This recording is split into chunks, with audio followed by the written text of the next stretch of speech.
Hello ladies and gents, this is another video brought to you by antboyuk. Just going to give you guys another update on my Lasius Nigers. With winter just around the corner, I think it's only right that we do as many updates on these ladies as we can before they go sleep for winter. If you remember from my last video, the ladies that you see now were still in a test tube that was connected to an outworld, and you're just watching them feed on what's left of a cockroach, obviously pre-killed and cut up for them. Because what we've got to remember about Lasius Nigers, guys, is that they're not about the strongest of jaws. So if you've got a feeder insect like a cockroach, you need to cut it up, otherwise they won't be able to get through the exoskeleton. So if you do remember from the last video, this colony had really yellow water, as you can see here, and I was going to talk about how I was going to move them or change the test tube. Yeah, I've not done that yet. Before everyone shouts at me and leaves abusive comments in the video, I would like to say that I have got plans to move them, but rather than move them to another test tube, I think with the numbers, as you can see here, they're quite large. They're ready for a nest, so my plan is to get a new nest for them, English, never get it right, get a new nest for them, and move them into the nest straight away. Now we all know, as I spoke about before, and anybody that's ever kept these ants, they're as stubborn as anything when it comes to moving. So I only intend to move them once, and that's the reason why I've not moved them yet. Please forgive me, it is afoot, and when I do move them, I'll show you.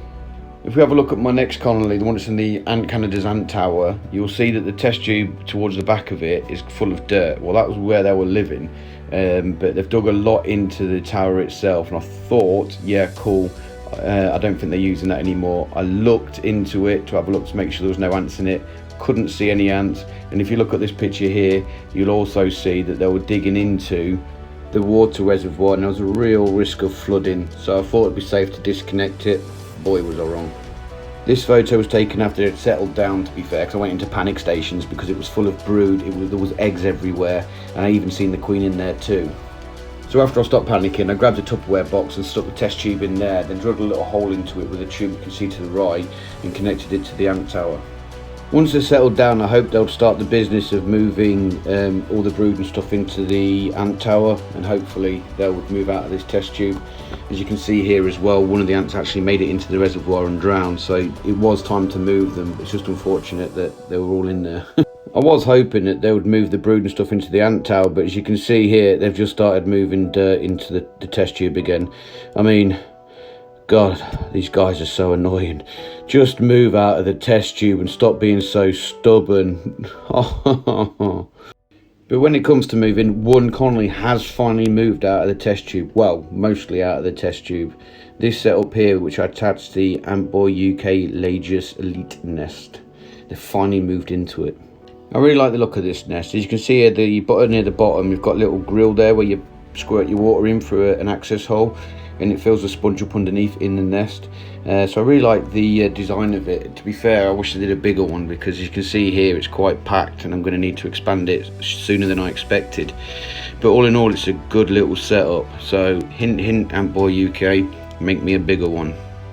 Got some new lenses for my iPhone, so the macro lens is a lot better now, a lot more crisper and clearer, and because it's a dual one, I can focus in and out from stuff in the distance and nearer, as you'll see here. Look, there we go. So they're really good set of lenses. I'll tell you what they are in the description if you want to have a look and check them out yourself. But if you look into the nest, you can see I've got loads and loads of workers, loads of brood and cocoons and things like that, so they're doing really, really well. If you see here, they've put most of the brood, I say most of it because they're not all there, on the mesh. They also like it a bit more humid for the younger larvae stage of the eggs. But saying that, they've also got some cocoons, so who knows the logic, eh?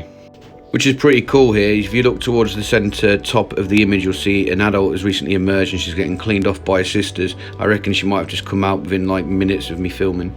Here's a good image of the egg bunch that they've got together now. I think there's some elsewhere as well in the test tube still, but a healthy bunch there, so this colony's doing really well.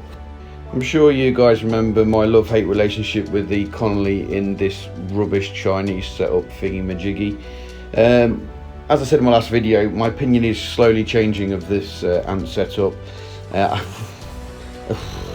What can I say? Yeah. Ants are doing really well though. They're feeding well. They swarmed when I put this food in there. Now they've settled down, they've had their fill, but they're doing really well as well, guys. It's time for our channel queen, guys. She's doing really well. She's got like 6 workers, and if you look at her abdomen there, it's swollen up, so her ovaries even are going into overdrive, which is really cool. She's got 6 adult workers now that help looking after the brood and stuff like that, and as you can see from the cocoons, there's still quite a few to go. And if you look under her right now, she's got a nice healthy batch of eggs there as well, so she's got a good future. I do have a couple more queens that I collected in this year's nuptial flights, but as they haven't got any workers yet, I don't want to disturb them, but I'll put them in a video going forward.